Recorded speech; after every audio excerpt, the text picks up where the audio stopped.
Hey, good morning, friends. This is day 3 of our SEO videos. I hope you guys are doing good. Buenos días, amigos de Mosley. Hoy es el día 3 de nuestros videos. Espero que todos estén bien. We're still going to talk a little bit more about emotions. Vamos a seguir hablando un poquito más de las emociones. Today we're going to look at some anger. So let's see what we have for us today.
So, do you think you have ever felt like Howard?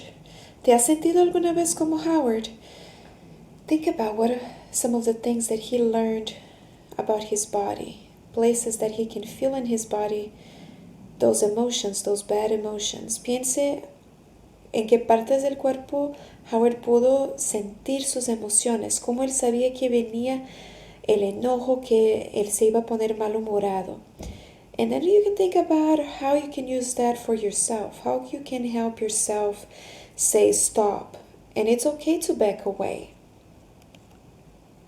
Now, our activity for today is to get our journals out. We're going to draw an outline of our body, and I want you to find where you feel the anger in you. Así que nuestra actividad para hoy es que vamos a sacar nuestro cuaderno y vamos a dibujar nuestro cuerpo y buscar los lugares donde nosotros sentimos esta ira, este enojo.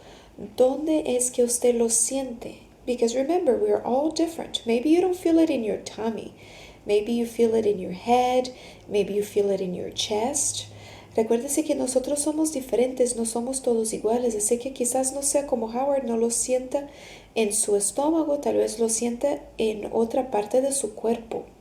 So think about, where is it that you feel angry? How can you catch yourself and stop before you get angry like Howard did? I hope you guys had fun. I hope you enjoyed the video, and we'll see you soon. Espero que tengas gustado del video y nos vemos pronto.